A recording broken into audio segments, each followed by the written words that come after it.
अब हम classification of halo alkanes and halo arenes को पढ़ेंगे और यह बेसिस है, इसका आधार है number of hydrogen atom. Hydrogen atom की संख्या के आधार पर हमको हेलो अल्केन्स और हेलो एरियंस को जानना है। यह सब कुछ आपको पीडीएफ में भेज दिया गया है। समझाने में थोड़ा देर इसलिए लग रहा है कि आप 11th में नहीं पढ़े हैं, तो एक एक स्टेप को समझाने में टाइम लग रहा है। पहला है मोनो हेलो अल्केन, यानी मोनो मतलब होता है एक, वैसा कंपाउंड यानी हेलो अल्केन जिसमें केवल एक हाइड्रोजन एटम जुटा हुआ हो। तो इसका एक एग्जाम्पल हम लिए हैं CH3 CH2 और इससे एक हाइड्रोजन एटम जुटा हुआ है। इसका जनरल फॉर्मूला देखिए क्या है।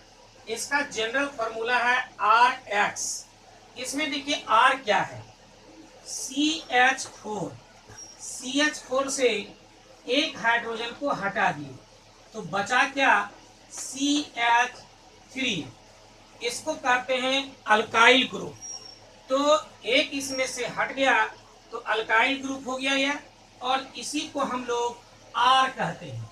तो यहाँ पर देखिए यह एक अल्काइल ग्रुप है। इसका पूरा देखिए क्या होगा, C2H6। यह इथेन है। इथेन से एक हाइड्रोजन हट गया तो यह इथाइल हो गया और एक हाइड्रोजन की जगह पर हाइड्रोजन चला गया। तो इस पूरे को हम केवल R ही कहेंगे। तो R हो गया और इससे जुटा हुआ है एक X, तो RX हो गया।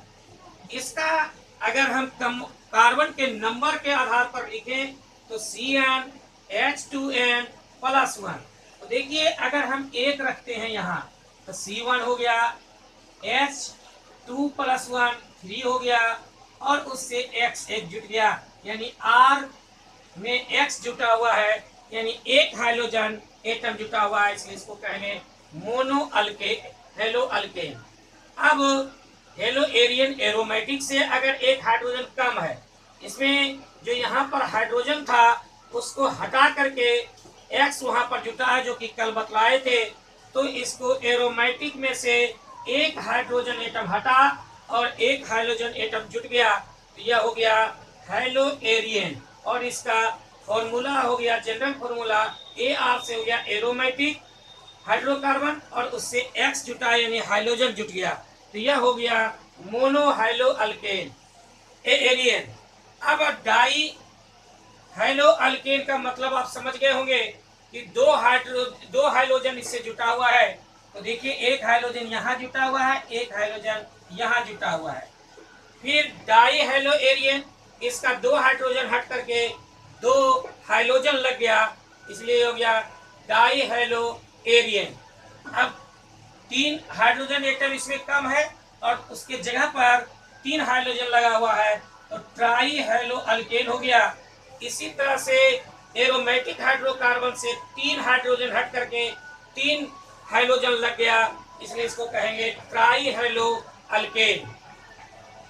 अब हम लोग क्लासिफिकेशन करेंगे हाइब्रिडाइजेशन ऑफ कार्बन के आधार पर। तो अब हम इसको मिटाते हैं और इसको समझाने का प्रयास करते हैं। देखिए एक एग्जाम्पल दे रहे हैं, इसको 11th में ही जानना चाहिए था।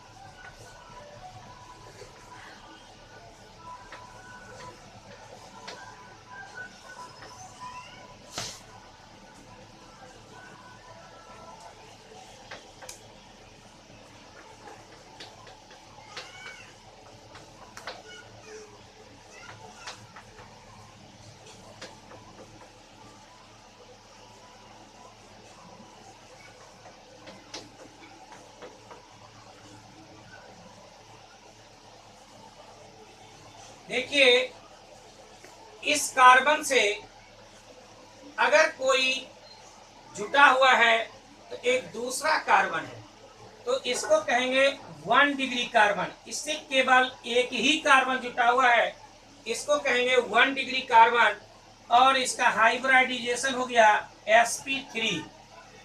अब इसको देखिए, इसमें कितने कार्बन जुटे हुए हैं, जिसको गिनना है उसको छोड़कर कार्बन जोड़िए।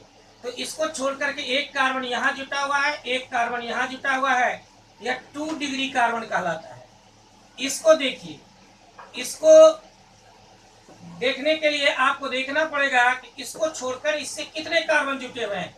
एक कार्बन ऊपर जुटा हुआ है, एक कार्बन ये जुटा हुआ है, एक कार्बन ये जुटा हुआ है, यह 3 डिग्री कार्बन हो गया। अब अगर यहाँ भी CH3 हो, यहाँ भी CH3 हो, यहाँ भी CH3 हो, तो 1 2 3 और 1 4, या 4 डिग्री कार्बन कहलाता है। एक बार फिर इसको समझिए, क्योंकि इसको 11th में ही समझना था। इस कार्बन को गिने तो इससे केवल एक कार्बन, दूसरा कार्बन एटम जुटा हुआ है, इसलिए इसको 1 डिग्री कार्बन कहेंगे। इसको देखिए, इसको छोड़ दीजिए, इससे कितने कार्बन जुटे हुए हैं, एक कार्बन ये जुटा हुआ है, एक कार्बन ये जुटा हुआ है, इसको 2 डिग्री कहेंगे। इसके लिए देखते हैं, एक ये जुटा हुआ है, एक ये जुटा हुआ है, एक ये जुटा हुआ है, तो 3 डिग्री हो गया। और इसको देख रहे हैं, 1 2 3 4, तो ये 4 डिग्री।